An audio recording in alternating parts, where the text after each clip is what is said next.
پہلا نقطہ جو لکھا ہوا ہے سکرین پر کہ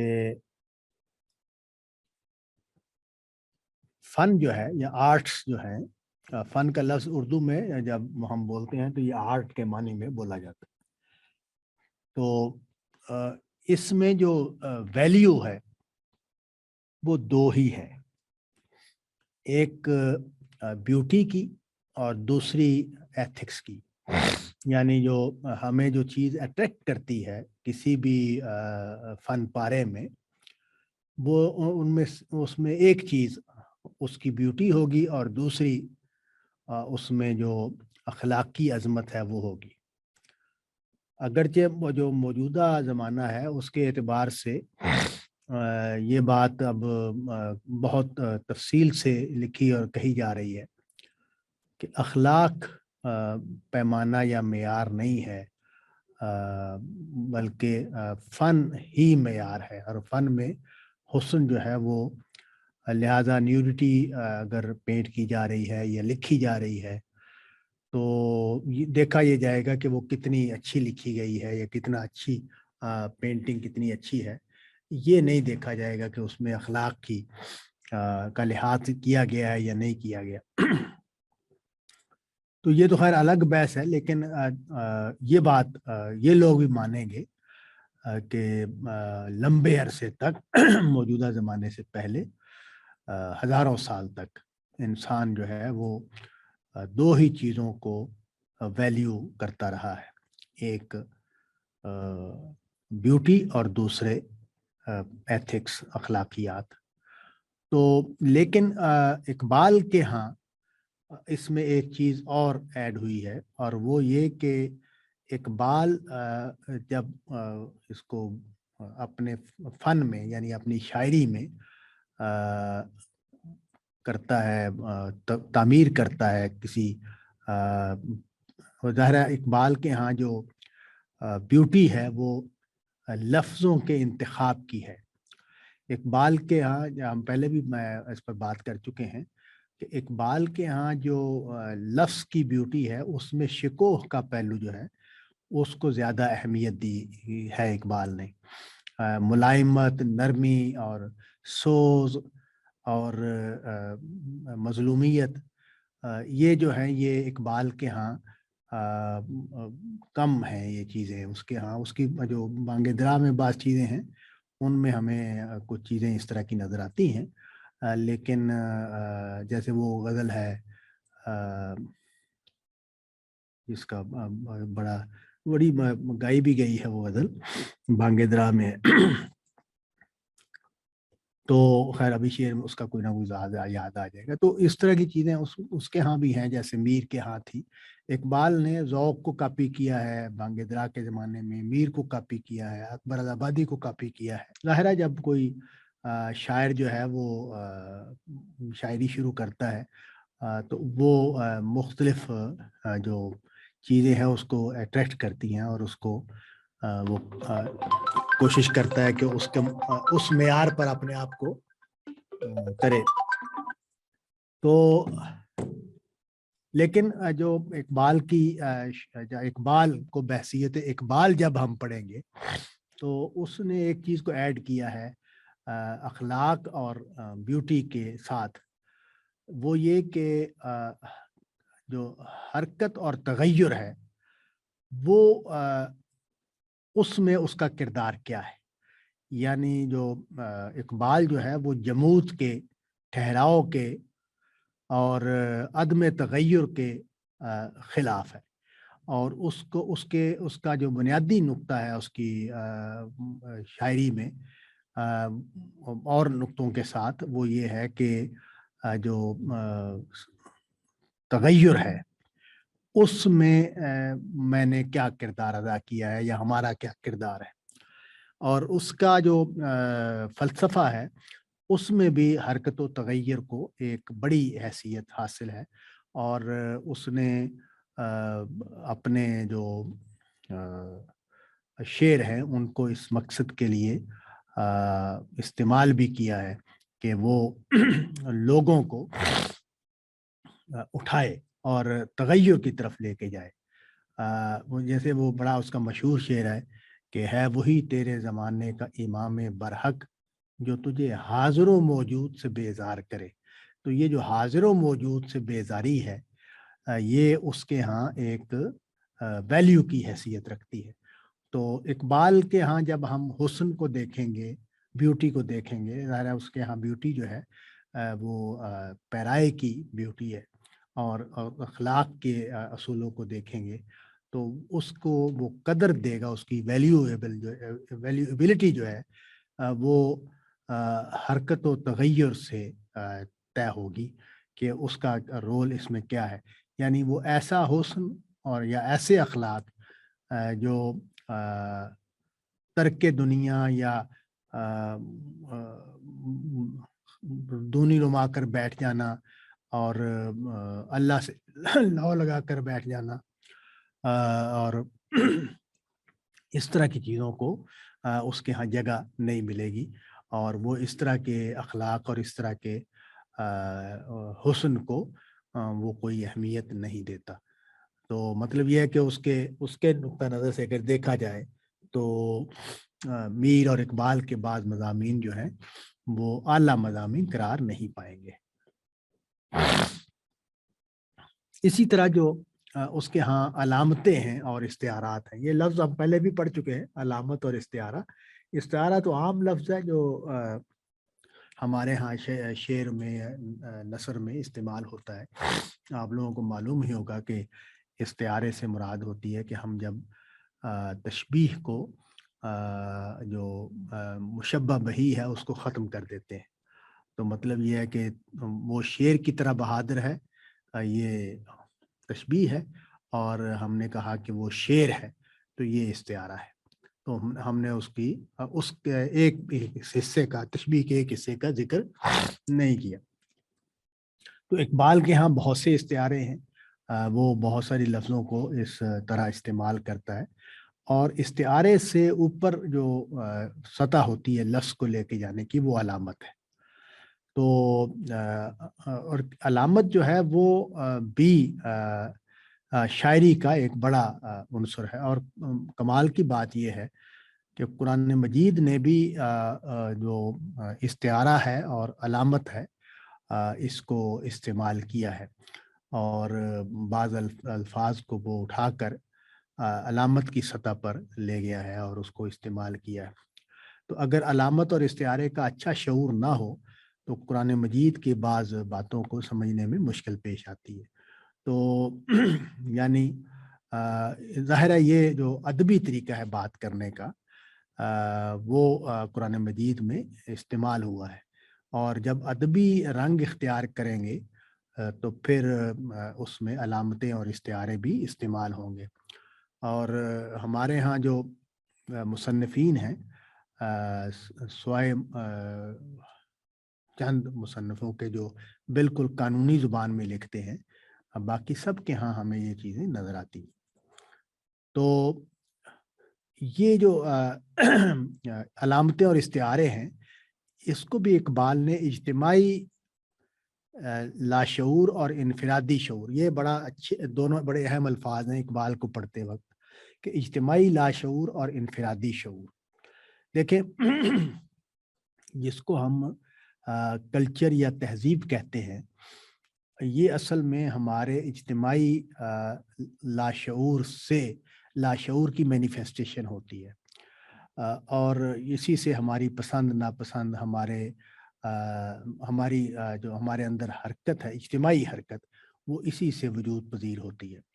اور جو نئی لیڈرشپ آتی ہے وہ اسی اجتماعی لاشعور کو کے کچھ عناصر کو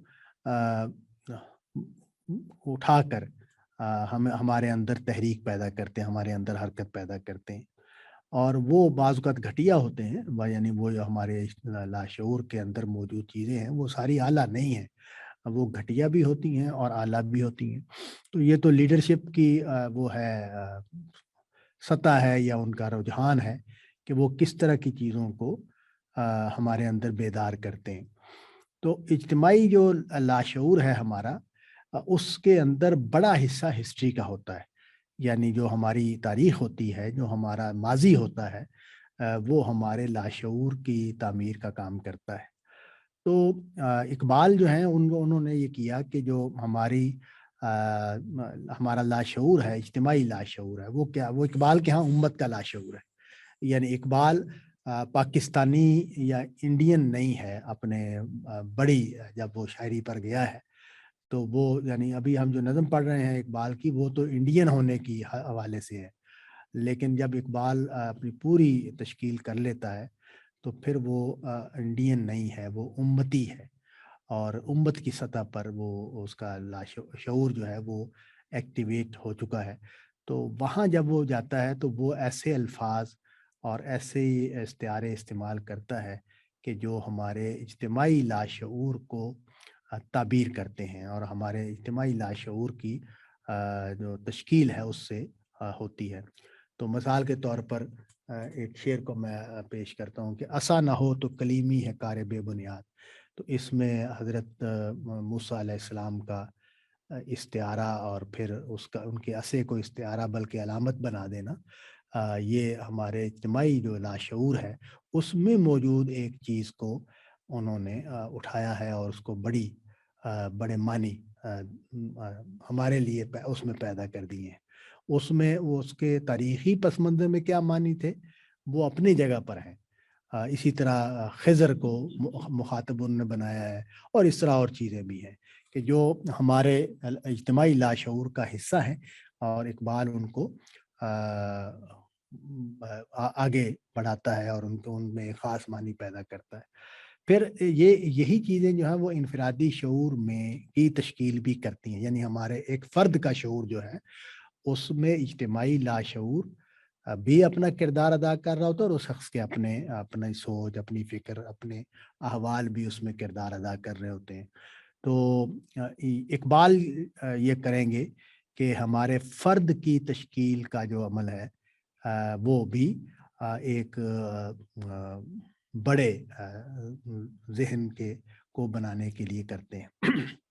اور میں آپ سے عرض کروں کہ جو ہمارے غامدی صاحب ہیں، انڈیا کے وحید الدین خان صاحب ہیں، یہ ان لوگوں میں سے ہیں کہ جنہوں نے اقبال ہی کی طرح اجتماعی لاشعور اور انفرادی شعور کی تعمیر کے لیے بہت کچھ کہا ہے، لکھا ہے، بولا ہے۔ تو یہ یعنی صرف دین بتانے والے لوگ یہ نہیں ہیں، بلکہ اس سے آگے بڑھ کر ایک اجتماعی شعور جو ہے یا اجتماع کی نفسیات کی تشکیل، اس کا کام بھی کرتے ہیں۔ تو اس سے ہم اختلاف بھی کر سکتے ہیں، اتفاق بھی کر سکتے ہیں، لیکن یہ بڑی لیڈرشپ جو ہے اس کے، تو اقبال بھی اپنے اس کردار کے اعتبار سے ایک بڑا لیڈر ہے کہ اس نے ایک بڑی آواز کو اٹھایا ہے۔ اقبال کے نزدیک شعر جو ہے وہ حیات افروز ہے۔ استاد یہاں ایک سوال ہے، اگر اجازت ہو۔ جی فرمائیں۔ سوال یہ ہے کہ اگر ہم اقبال کو دیکھیں تو میر اور غالب کے برعکس اس کے ہاں علامات کی بھرمار ہے۔ یہ جو آپ نے شعر بھی کہا ہے اس میں 2 علامات استعمال ہوئے ہیں، جی۔ اور آپ نے اس سے پہلے جو فرمایا کہ اقبال کے کلام کا جو حسن ہے وہ اس کی پیرایہ بندی ہے، لیکن لگتا یہ ہے کہ وہ اس پیرایہ بندی کو حاصل کرنے کے لیے مفردات کی سطح پر جب جاتا ہے تو اس کی کوشش ہوتی ہے کہ وہ ہر لفظ کو اٹھا کے پہلے اس کو علامت بنائے اور پھر اپنی شعر میں کھپا دے۔ تو سوال اس میں یہ ہے کہ کیا یہ بحیثیت شاعر اس کا قدر گھٹا دیتی ہے یا بڑھا دیتی ہے؟ یہ دیکھیں، یہ جو آپ نے بات بیان کی نا کہ وہ لفظ کو لیتا ہے اور اس کو استعارے سے بھی اوپر اٹھا کر علامت کی سطح پر لے جاتا ہے، تو یہ تو بڑا فن ہے، یعنی یہ فنکاری کا عروج ہے۔ کیونکہ جو لفظ ہے وہ جتنا ہم اس کو ٹرانسینڈنس کرتے جائیں گے اتنا ہی ہم بڑے آرٹسٹ ہیں اگر شاعری یا ادب کی بات کریں۔ تو جتنا بھی ہم رہتے ہیں اپنے زمین کے اس طرف رہتے ہیں اتنا ہی ہمارا فن جو ہے وہ چھوٹا ہو جاتا ہے۔ تو میں اس کی مثال دیتا ہوں کہ وہ جو ہے نا بڑا مشہور گانا تھا جب میں لڑکا تھا کہ سانو نہر والے پل تے بلا کے مائی ارے کتھے رہ گیا. تو اب یہ جو یہ بھی شعر ہے، لیکن اس میں جو پستی ہے اور اس میں جو اخلاق کا بیڑا غرق ہوا ہے اور جس طرح اس نے مطلب ہے کہ ایک سطحی سی بات کی ہے. تو اب یہ اس میں اگر ہم اس کو اٹھانا بھی چاہیں تو آپ نہر کے پل کو بھی علامت بنا دیں اور ماہی کو بھی علامت بنا دیں. تو اس میں جو آگے اگلی جو لائن ہے مائی ارے کتھے رہ گیا، اس نے ساری جو ہے نا اس کے اندر سے وہ ہماری ہمت کو توڑ دیا ہے کہ بھئی ہم اس میں بڑے معنی پیدا کریں. تو اس اعتبار سے تو اقبال ایک بڑا فنکار ہے کہ وہ الفاظ کو جب اٹھاتا ہے، جب معنی کو اٹھاتا ہے تو وہ جس سطح پر لے جاتا ہے وہ اپنے قاری کو بھی وہاں لے جاتا ہے، اور یہ اور قاری وہاں جینے میں فخر محسوس کرتا ہے. بڑے آدمی کی ایک خوبی یہ بھی ہوتی ہے کہ اس کے ساتھ وابستگی میرا فخر بن جائے. یعنی میں شرمندگی کی بجائے اس طرح بات کروں کہ میں فلاں کا میں غامدی صاحب سے اختلافات کرنے کے باوجود میں فخر سے یہ کہتا ہوں کہ میں ان کا شاگرد ہوں. تو مطلب یہ کہ یہ جو بات ہے یہ آدمی کے اقبال، اب اقبال کی جو عظمت ہے اس کا جب میں ذکر کروں گا کہیں بھی کہ اقبال ایک بڑا فنکار ہے تو یہ میرے لیے سرمایہ فخر ہے. یعنی میں اس کو سمجھتا ہوں کہ یہ اقبال کے ساتھ وابستگی جس کو نہیں حاصل ہے وہ پیچھے رہ گیا ہے، نہ کہ وہ شخص آگے ہے جس کو اقبال کے ساتھ محبت ہے یا اقبال کے ساتھ وابستگی کو وہ اختیار کرتا ہے. اختلافات تو ہوتے ہی رہتے ہیں. تو یہ بات میں اس سے اتفاق کرتا ہوں کہ اقبال کی جو علامت بنانے کا عمل ہے یہ اس کے بڑے فنکار ہونے کا، بڑے شاعر ہونے کو ثابت کرتا ہے. اور بعض اوقات ہر فنکار کے ہاں اغراض جو ہیں اس کو کمزور کر دیتی ہیں، یعنی وہ اپنے مقصد کی خاطر بعض چیزوں میں کرتا ہے، کمپرومائز کرتا ہے. وہ اقبال کے ہاں بھی وہ چیزیں ہیں لیکن وہ انسانی عمل ہے. تو انسان جو ہے انسانی ہے، وہ کبھی بھی کامل نہیں ہو سکتے. تو شعر جو ہے وہ حیات افروزی کا کام کرتا ہے. اقبال پر یہ بات جو ہے اور کسی حد تک غالب پر اور ہمارے فارسی شاعروں میں رومی پر یہ بات صادق آتی ہے. اسی طرح جو کیا ہے نام ذہن میں نکل گیا، خیر آ جاتا ہے ابھی. تو ان لوگوں کے ہاں یعنی یہ ہمارے بعض شاعر جو ہے ان کے اوپر جیسے سعدی نام آ گیا ذہن میں، سعدی ہیں اور رومی ہیں، اقبال ہیں، کسی حد تک غالب ہیں. تو غالب کے ہاں فن زیادہ پیش نظر رہتا ہے، وہ کسی فکر کے علمبردار نہیں ہے یا کسی مقصد کو سامنے رکھ کر. اچھا اقبال کی یہ خوبی ہے کہ اقبال جو ہے وہ رومی کی طرح ایک خاص مقصد کو سامنے رکھ کر شعر گوئی کرتا ہے، اور اس کے ہاں محض فن پیش نظر نہیں. اس نے کہا بھی ہے کچھ جگہوں پر. تو اس اعتبار سے اقبال ذرا مختلف ہو جاتا ہے. جو قرآن مجید کا تبصرہ ہے شاعروں کے اوپر کہ یہ تو ہر وادی میں چلے جاتے ہیں اور یعنی وہ لفظ کے غلام ہوتے ہیں، لفظ کا حسن ان کو پکڑ لیتا ہے اور وہ کوئی شعر کہہ دیتے ہیں اور پھر وہ اس کو اپنا لیتے ہیں. تو اس کی فکر ان کو نہیں ہوتی کہ وہ اس میں بات کیا بیان ہوئی ہے. جبکہ قرآن مجید جو ہے وہ ہے تو پوئٹک ڈکشن میں لیکن وہ ایک اعلیٰ پیغام اور ایک اعلیٰ بات رکھتا ہے. تو اس قرآن مجید نے تقابل کیا ہے شاعروں کا قرآن مجید کے ساتھ. تو اقبال کے ہاں ہمیں یہ چیز نظر آتی ہے کہ وہ حیات افروزی اور قدر آفرینی کا مطلب یہ ہے کہ وہ آفرینش جو ہے فارسی میں پیدا کرنے کے معنوں میں ہوتا ہے. تو قدر آفرینی کا مطلب یہ ہے کہ اقبال ہمیں کچھ نئی ویلیوز دیتا ہے. یعنی جو انسانی شعور ہے اس کی خوبی یہ ہے کہ وہ اپنے لیے کچھ ویلیوز جو ہیں وہ کریٹ کرتا ہے اور ان ویلیوز کے لحاظ سے وہ متحرک ہوتا ہے، عمل کرتا ہے. مثال کے طور پر میں ایک سادہ گھریلو مثال دیتا ہوں بات کو واضح کرنے کے لیے کہ شوہر کو گھر کا حکمران ہونا چاہیے، یہ ایک ویلیو ہے. تو اب بعض گھروں میں میاں بیوی دونوں اس پر متفق ہوتے ہیں تو اس گھر کا نقشہ اور ہوگا، اور بعض گھروں میں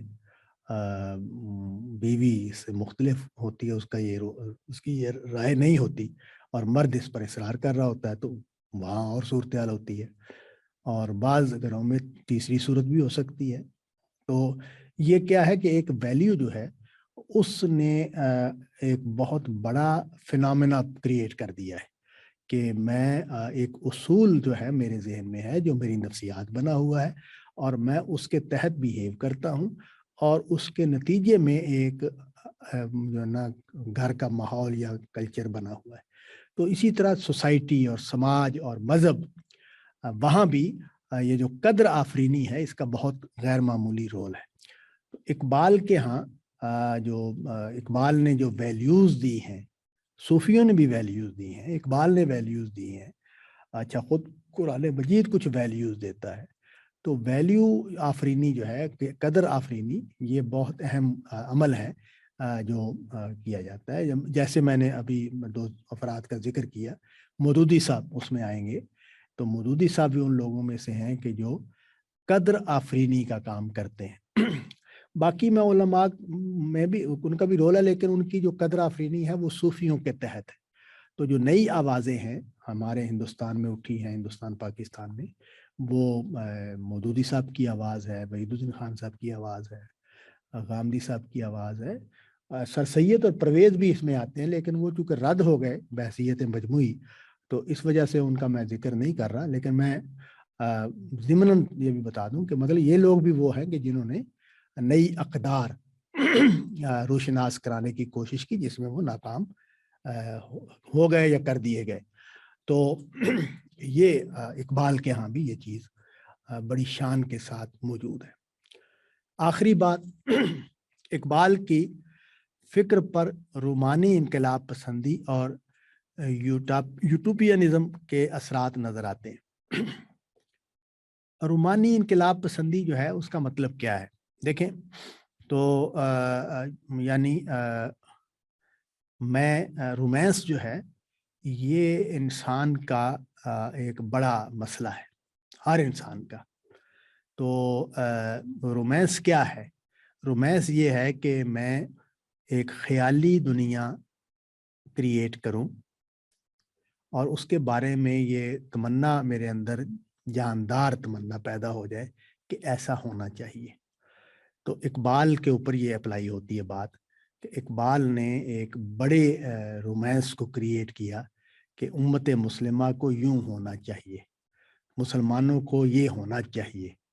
تو اس کے تحت اس نے بہت ساری جو شاعری ہے اس نے کی ہے، اور یہ جو رومانس ہے یہ اس کی کئی سطح ہیں۔ اقبال تو خیر بڑے رومانس میں مبتلا ہے ہوا، لیکن ہمارے ہاں بھی لوگ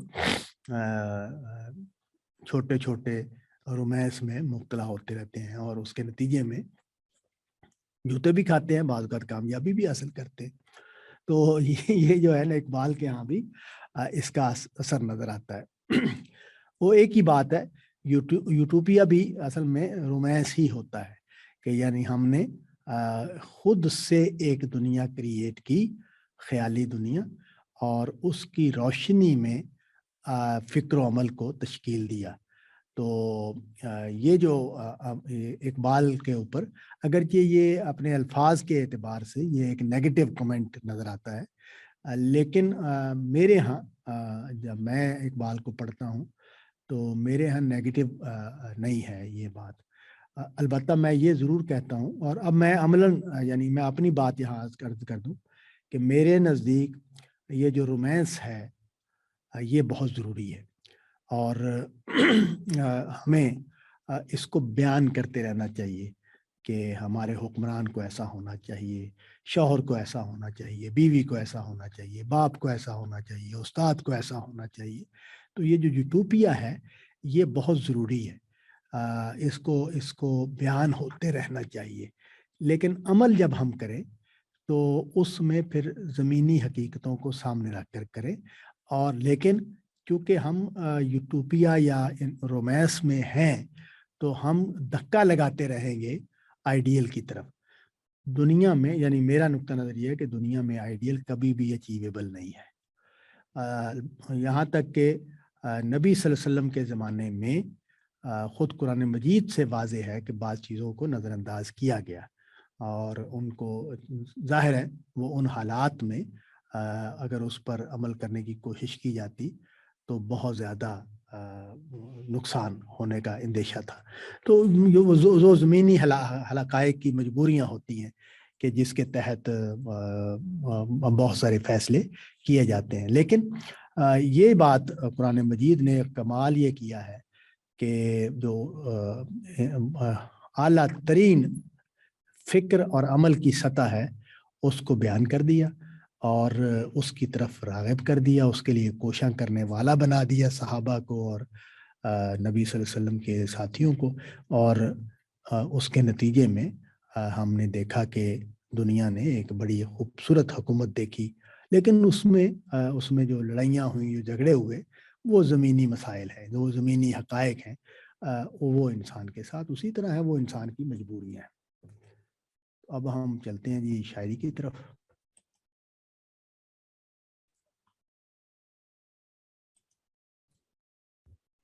سر یہ اجتماعی لاشعور والا پوائنٹ تھوڑا کلیئر کر دیں۔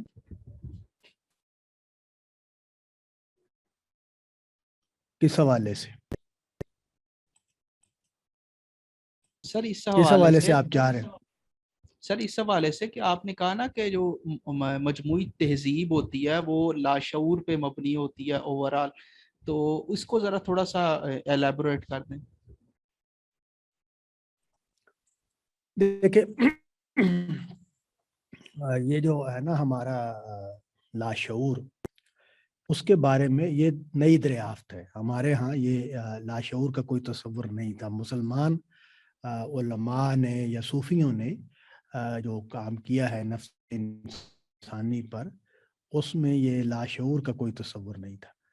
تو یہ لاشعور کا جو لفظ ہے یہ آیا ہے فرائڈ کے بعد۔ فرائڈ نے یہ نقطہ پیدا کیا ہے کہ ہم جو اس کے بجائے فطرت کا لفظ بولتے آ رہے ہیں، اور ہم یہ کہتے ہیں کہ جو انسانی فطرت ہے اس کے اندر کچھ اللہ تعالیٰ نے فیکلٹیز رکھی ہوئی ہیں اور جو انسان کو انسان بناتی ہے۔ کیونکہ فرائڈ کا نقطہ نظر یہ تھا کہ انسان جو ہے وہ خالی سلیٹ پیدا ہوتا ہے، اور اس خالی سلیٹ کے اوپر معاشرہ اور جو والدین ہیں اور ماحول ہے وہ نقوش ڈالتا ہے، اور یہ نقوش جو ہیں وہ ہمارے شعور سے لاشعور میں جا کر ہماری شخصیت بن جاتے ہیں، ہماری شخصیت کا حصہ بن جاتے ہیں۔ اس لفظ کو اب عام طور پر اب استعمال کرتے ہیں، لاشعور کے لفظ کو اب عام استعمال کیا جاتا ہے فطرت کے لفظ کی بجائے۔ تو یہ جو بات میں نے کہی کہ ہمارا ایک اجتماعی لاشعور ہے، تو اس کا مطلب یہ ہے کہ ہم نے بہت ساری چیزیں جو قرآن مجید سے سیکھی، نبی صلی اللہ علیہ وسلم نے جو حکومت قائم کی اور اس میں جو نظام تشکیل کیا اس سے سیکھی، اسی طرح ہمارے صوفیہ نے جو آئیڈیلز کریٹ کیے اس سے ہم نے سیکھی، پھر ہمارے علماء نے جو آئیڈیلز کریٹ کیے اس سے ہم نے سیکھی۔ تو یہ سب چیزیں ہمارے شعور سے گزر کر ہمارے لاشعور کا حصہ بن گئیں۔ تو جب یہ ہمارے لاشعور کا حصہ بنی تو لاشعور کا حصہ بننے کا مطلب یہ ہوتا ہے کہ میں ان کے ماتحت ہوں، میں ان کے خلاف جا تو سکتا ہوں لیکن جاتا نہیں۔ تو مثال کے طور پر آپ دیکھیں کہ بچپن میں جب میں چھوٹا بچہ تھا تو میری ماں نے مجھے اپنے ہاتھ سے پکے ہوئے کھانے کھلائے، اور انہوں نے یہ جملہ بولا میرے لیے کہ دیکھو یہ کتنا مزے کا ہے، بہت ہی مزے کا ہے۔ تو میرے جو وہ کیا ٹیسٹ برڈز جو تھے اس کھانے کے لحاظ سے ٹرین ہو گئے۔ تو اب جب کھانا پکتا ہے تو آج بھی میں بوڑھا ہو کے جب کھانا بہت مزے کا ہوتا ہے تو میں کہتا ہوں میری ماں یاد آ گئی ہے، میری ماں اس طرح کا کھانا بناتی تھی۔ تو اس کا مطلب یہ ہے کہ وہ میرے اب مجھے وہ یاد نہیں ہے کہ مجھے بچپن میں کیا کھلایا گیا، وہ زمانہ میں بھول چکا ہوں۔ وہ مجھے اس کی جو چیزیں یاد ہیں وہ وہی ہیں جو میری ماں نے بڑے ہو کر مجھے بتائی کہ میں تو یہ کھلاتی تھی یا یہ پلاتی تھی یا اس طرح دیتی تھی۔ مجھے خود کچھ یاد نہیں ہے، لیکن وہ چیزیں میرے شخصیت کا حصہ بن گئی ہیں، تو اس کو ہم لاشعور کی تعمیر کہتے ہیں۔ اس سے آگے بڑھ کر پھر فرائڈ نے یہ بات بھی بیان کر دی کہ یہ صرف انفرادی نہیں ہوتا، یہ اجتماعی بھی ہوتا ہے، یعنی پوری قوم جو ہے وہ ایک خاص طریقے سے تعمیر ہوئی ہوتی ہے۔ تو اس کو اقبال کی اگر فکر کو پڑھیں تو ہم اس کے بعض ناقدین یہ لکھتے ہیں کہ اقبال جو ہے ہمارے اجتماعی لاشعور کو نئی ویلیوز دینے کا کام کرتا ہے۔ تو یہ بات تھی جو میں نے وہاں بیان کی ہے۔ ٹھیک ہے سر۔ اچھا جی، تو یہ بند ہم دیکھتے ہیں، میں نے شیئر کیا ہے۔ ہاں، جنبش موج نسیم صبح گہوارہ بنی، جھومتی ہے نشہ ہستی میں ہر گل کی کلی۔ سر سکرین شیئر نہیں ہے۔ جنبش موج نسیم صبح گہوارہ بنی، جھومتی ہے نشہ ہستی میں ہر گل کی کلی۔ یوں زبان برگ سے گویا ہے اس کی خاموشی، دستے گلچی کی جھٹک میں نے نہیں دیکھی کبھی۔ کہہ رہی ہے میری خاموشی ہی افسانہ میرا، کنج خلوت خانہ قدرت ہے کاشانہ میرا۔ یہ بند جو ہے یہ اس اعتبار سے بڑا معنی خیز ہے کہ اقبال یکدم اپنی طرف پلٹ گئے ہیں، اور جو منظر نگاری تھی اس کے بجائے باطن کا جو مضمون ہے وہ سامنے آ گیا ہے۔ اور یہاں سے ہمیں اس بند سے یہ پتہ چلتا ہے کہ اقبال جو ہے ایک نوجوان اقبال بھی کس طرح کے شعور کا حامل ہے، اور کس طرح وہ چیزوں کو دیکھنے کی اور سمجھنے کی صلاحیت کا پوٹینشل رکھتا ہے۔ تو ہے ایک خوبصورت منظر جس میں اقبال کھڑا ہے، اور اب اس نے اس منظر میں وہ یہ دکھا رہا ہے کہ میں اس منظر کا کس طرح حصہ ہوں، میں اس میں کس طرح شامل ہو گیا ہوں، اور میرا اس منظر کے ساتھ کس طرح کا تعلق جو ہے وہ پیدا ہو گیا ہے۔ تو جنبش موج نسیم صبح گہوارہ بنی، گہوارہ جو ہے پنگوڑا وہ ہلتا ہے، اور ہلنے سے جو بچہ ہے اس کو نیند آ جاتی ہے، وہ سکون اس کو حاصل ہوتا ہے۔ یہ بڑا دلچسپ فینامنا ہے ہمارے بچپن کا کہ گود میں بھی ڈال کے ماں ہلنے لگ جاتی ہے تو بچہ جو ہے وہ ایک نیند کی کیفیت میں چلا جاتا ہے۔ تو اس کا مطلب یہ ہے کہ ہمارا جو شعور ہے اس کو جو اپنی طرف یعنی یکسوئی دینے کا طریقہ یہ ہے، یعنی بچے کو یکسوئی نیند جب ہمیں آتی ہے تو اصل میں ہم اگر سوچنے لگ جائیں تو نیند آنا بند ہو جاتی ہے، اور کئی لوگوں کو نیند نہیں آتی تو ان کا مسئلہ یہ ہوتا ہے کہ ان کو سوچیں ستاتی ہیں، وہ کئی طرح کے سوچیں ان کے ذہن میں آتی ہیں اور وہ سو نہیں پاتے۔ تو یوں ہی وہ نیند کا غلبہ ان کی سوچوں کی کھڑکی کو بند کرتا ہے تو وہ سو جاتے ہیں۔ تو یہ جو عمل ہے یہ اس کی پنگوڑے کی کے ہلنے سے ہوتا ہے۔ تو اقبال نے یہ کیا کہ وہاں تو وہ ایک پہاڑ کے دامن میں کھڑا ہے اور ایک عظیم پہاڑ ہے، اور وہاں جو ہوا چل رہی ہے اسی نے اس پر وہ کیفیت پیدا کر دی ہے جو کیفیت پنگوڑے میں حاصل ہوتی ہے۔ تو کہتا ہے کہ جنبش موج نسیم صبح گہوارہ بنی، یعنی صبح کی نسیم جو ہے یہ ایک خنک ہوا ہے، صبح کی ٹھنڈی ہوا، تو اس کی جو اور اس میں بڑی آسودگی ہے۔ جو لوگ صبح اٹھ کر واک کرنے کا تجربہ رکھتے ہیں، خاص طور پر اگر وہ کھلے علاقوں میں رہتے ہوں، تو ان کو جو جتنا اس ہوا میں تسکین ہے اور جتنا اس ہوا میں مزہ ہے، بلکہ مجھے تو ابھی تک یاد ہے میں مری گیا تو میرے دوست تھے میرے ساتھ، انہوں نے کہا کہ ہم وہاں سے کیا نام ہے جی اس کا، ایوبیا سے ایک ٹریک آتا ہے مال روڈ کی طرف، اس پر چلتے ہیں۔ تو وہاں اتنی خاموشی کہ وہ جو میر نے لفظ بولا نا سناہٹا، وہ سناٹے کو انہوں نے ایک شعر میں ہے سے بیان کیا ہے۔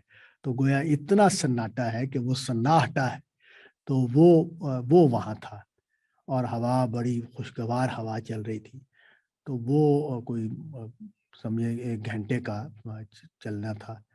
وہ مجھے آج تک اس کی جو کیفیت ہے اور جسم پر جو اس کا احساس ہے کہ وہ جو ہوا جسم سے ٹکرا رہی تھی اور وہ خاموشی، وہ مطلب غیر معمولی ہے۔ تو یہ جو ہے یہ اسی طرح کا ماحول یہاں اقبال نے اس کو نظم کیا ہے کہ جنبش موج نسیم صبح گہوارہ بنی، یعنی مجھے صبح کی ٹھنڈی ہوا نے تھپکیاں دینی شروع کی۔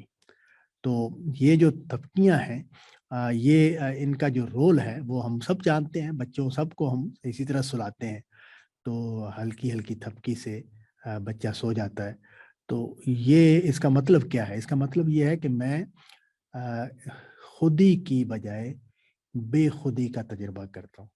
یعنی جو خودی ہے وہ یہ ہے کہ میں دنیا میں جیتا ہوں، اور بے خودی یہ ہے کہ میں نے اپنے آپ سے ٹرانسینڈنٹ کر گیا ہوں، اپنے آپ سے اٹھ گیا ہوں، اور اب میں اپنے جو شعور کی بجائے یوں سمجھے کہ لاشعور میں ہوں۔ تو جنبش موج نسیم صبح گہوارہ بنی، جھومتی ہے نشائے ہستی میں ہر گل کی کلی۔ اور دوسری طرف کیا ہو رہا ہے؟ اب دیکھیں اقبال رک نہیں پایا اس بات پر کہ وہ سکون اور اطمینان ہی کو آگے بڑھائے، موضوع بنائے۔ اس کے ہاں چونکہ حرکت، ابھی ہم نے یہ نقطہ بیان کیا کہ اس کے ہاں حرکت کو غیر معمولی اہمیت حاصل ہے۔ تو یہ وقت ہے جب پھول کی کلیاں جو ہیں وہ پھٹتی ہیں اور پھول جو ہے وہ بننا شروع ہوتے ہیں۔ تو نشائے ہستی اس کو کہا اقبال نے کہ جھومتی ہے نشائے ہستی میں ہر گل کی کلی، اور ہر گل کی کلی جو ہے وہ وجود پانے، یعنی کلی جو ہے وہ تو بند ہے، اس میں حیات بند ہے، اس میں رنگ بند ہے، اس میں خوشبو بند ہے، لیکن وہ اب وجود میں آنے کے نشے میں جھوم رہی ہے۔ اب دیکھیں ہوا سے وہ جو اوپر جنبش موج نسیم صبح ہے، وہ اس کو تو نیند کا پیغام دے رہی ہے، اس کو تو سلا رہی ہے، لیکن گل کی کلی کو وہ ہستی کا نشہ دے رہی ہے۔ یہی ہوا نشہ ہستی دے رہی ہے۔ تو خیر میں جو اپنا تجربہ بیان کر رہا ہوں وہاں ایوبیا سے مری آنے کا، تو اس میں نشہ ہستی کو میں زیادہ فیل کیا کہ ایک زندگی جو ہے، نئی زندگی مجھے لگا کہ میرے شعور کو حاصل ہو رہی ہے اس خاموشی میں 1 گھنٹہ گزارنے سے۔ تو اللہ کرے وہ، میں تو کافی عرصہ ہی ہو گیا نہیں گیا، کہ وہ ٹریک ابھی تک کسی طرح بے آباد ہو۔ جھومتی ہے نشائے ہستی میں ہر گل کی، اس میں خوبصورتی نشائے ہستی ہے کہ گل کی کلی جو ہے وہ کھلنے کے لیے، یعنی زندگی پانے کے لیے نشے میں مبتلا ہے، اور اس اتنا نشہ ہے کہ وہ جھوم رہی ہے۔ گویا جنبش موج نسیم صبح نے اس کو زندگی کے نشے سے آشنا کیا ہے۔ اور یہ جو زندگی کا نشہ ہے، یہ اقبال کا بڑا موضوع ہے۔ آپ کی جو ہماری اقبال کی جو نظم ساقی نامہ ہے، اس کو اگر ہم پڑھیں تو اس میں اسی نشے کو وہ اللہ تعالیٰ سے مانگ رہا ہے، پلا دے مجھے وہ مے پردسوز، تو وہ کہ آتی نہیں فصل گل روز روز۔ تو یہ جو فصل گل ہے اس کو وہاں بھی اس نے استعارہ بنایا ہے، اور اس کو کہا ہے کہ یہ ہے وہ موقع کہ جس پر مجھے وہ شراب پلا دی جائے۔ تو یہ اقبال کے بڑے موضوعات میں سے ایک ہے۔ یوں زبان برگ سے گویا ہے اس کی خاموشی۔ اب دیکھیں پھول بولتا ہے، پھول کیا بولتا ہے؟ تو وہ اس کے پتوں سے پتہ چلتا ہے۔ یوں زبان برگ سے گویا ہے اس کی خاموشی، تو پھول بولتا نہیں ہے، وہ اقبال نے اس کو بیان کیا نا، اس کو خاموشی کو، میں بھی کوئی گل ہوں کہ خاموش رہوں، یعنی پھول جو ہے وہ بولتا نہیں ہے وہ حسین ہے، خوبصورت ہے، دلکش ہے، لوگوں کو اپنی طرف کھینچتا ہے، لیکن بولتا نہیں ہے، خاموش رہتا ہے۔ تو یہ ایک بڑا مضمون ہے پھول کے حوالے سے، اور ایک بڑا منظر ہے کہ خاموشی کی زبان سے پھول بہت کچھ کہہ رہا ہوتا ہے، چپ رہ کر بھی پھول کے اندر باتیں ہی باتیں ہیں جو ہم سنتے ہیں وہ ظاہر ہے کانوں سے نہیں سنتے، آنکھوں سے سنتے ہیں۔ تو یہاں وہ کیا کہہ رہا ہے، یوں زبان برگ سے گویا ہے اس کی خاموشی، دستے گلچی کی جھٹک میں نے نہیں دیکھی کبھی، کہ میں اس وادی میں اگا ہوا ہوں کہ جہاں کبھی گلچی نہیں آیا۔ گلچی پھول توڑنے والا، اور پھول جب توڑا جاتا ہے تو ایک جھٹکا لگا کے ٹہنی کو توڑا جاتا ہے۔ تو یہ پھول کہہ رہا ہے کہ دستیں گلچی کی جھٹک میں نے نہیں دیکھی کبھی، گویا یہ وہ جگہ ہے کہ جہاں گل کے لیے کھلنا اور زندگی کو پائے رکھنا اس کا نصیب ہے، وہاں کوئی ظالم نہیں پہنچتا۔ گلچی یہاں ظالم ہے کہ جو پھول کو توڑ لیتا ہے۔ اور کسی اس کا میں کل ہی کال پڑھ رہا تھا، کسی نے کہا کہ پسند اور محبت میں فرق کیا ہوتا ہے، تو غالباً کسی مغربی آدمی کا ہے، تو اس نے کہا کہ جب تمہیں پھول اچھا لگتا ہے تم اسے توڑ لیتے ہو تو یہ پسند ہے، اور جب تمہیں پھول اچھا لگتا ہے تو تم کیاری کو پانی دیتے ہو تو یہ محبت ہے، یعنی پھر تم اس کو آگے بڑھانا چاہو گے، اس کی زندگی چاہو گے، اس کو آگے۔ تو یہ جو یہاں بھی وہی مضمون پیش نظر ہے کہ دستے گلچی کی جھٹک میں نے نہیں دیکھی کبھی، یعنی یہاں فطرت نے پھول کے لیے زندگی کا سامان کر رکھا ہے، اور گلچی پھول توڑنے والے یہاں نہیں آتے۔ تو یہ جو نشہ ہستی ہے اس کی تفسیر کی ہے، اوپر جو کہا نا کہ جھومتی ہے نشہ ہستی میں ہر گل کی کلی، تو اس کی تفصیل یہ ہے کہ یہاں زندگی، پھول کے لیے زندگی کا پورا پورا امکان ہے، اور یہاں پھول کے لیے کوئی خطرہ نہیں ہے، اور یہاں پھول جو ہیں وہ پورے جوش اور پورے جوبن پر آتے ہیں اور اپنی طبعی عمر کو پورا کرتے ہیں۔ کہہ رہی ہے میری خاموشی ہی افسانہ میرا، کنجے خلوت خانہ قدرت ہے کاشانہ میرا۔ یہ جو میری خاموشی ہے اسی میں میری داستان ہے۔ افسانہ جو ہے لفظ اگرچہ ہمارے ہاں یہ اب اصطلاح بن گیا ہے کہ فکشن کے لیے ہم افسانہ کا لفظ بولتے ہیں، لیکن یہ جو قدیم اگر اس لفظ کے روٹ کو دیکھا جائے تو یہ کہانی کے معنوں میں ہے۔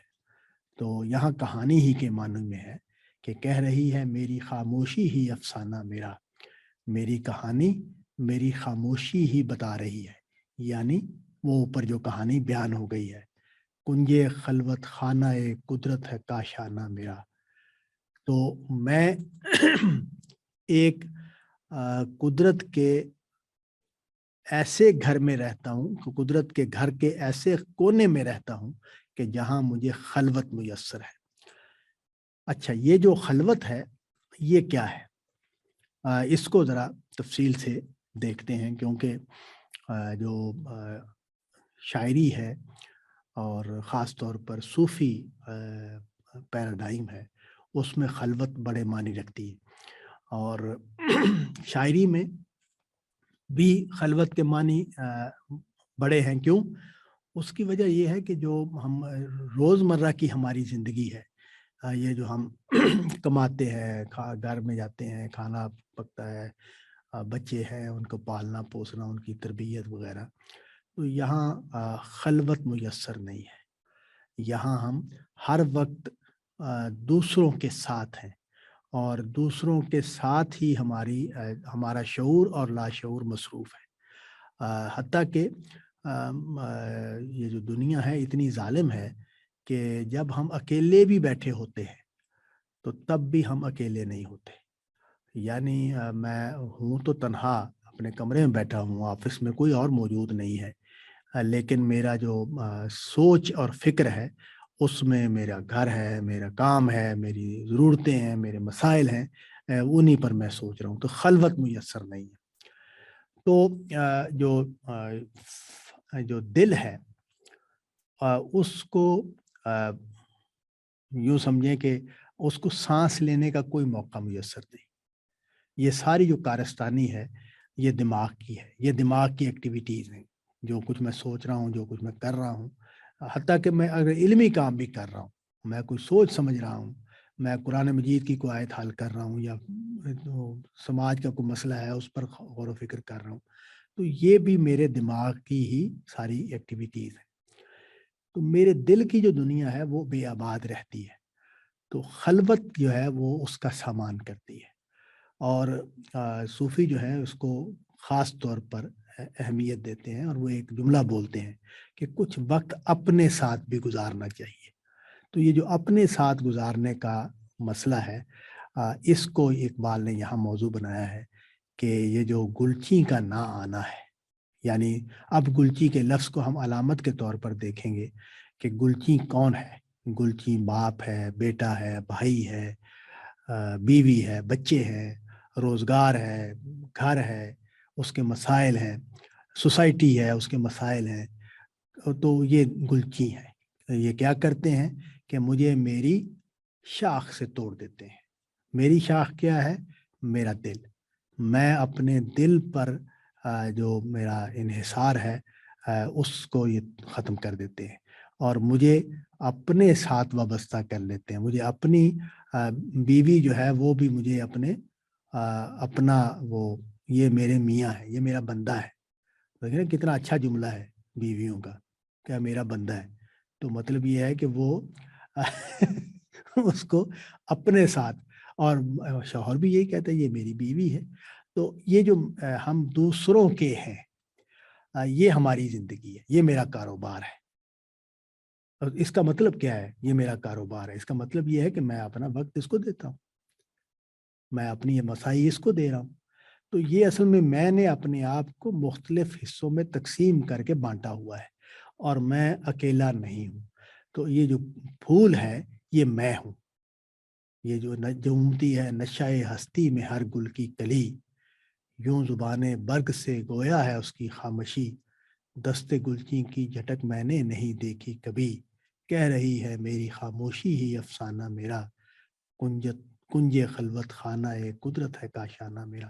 تو ذرا اس میں اپنے آپ کو فٹ کریں, اپنے آپ کو رکھ کے دیکھیں کہ مجھے ایک ایسی دنیا میسر ہے, یہاں کوئی دوسرا نہیں ہے, کوئی گلچی نہیں ہے جو مجھے میری شاخ سے توڑ دے.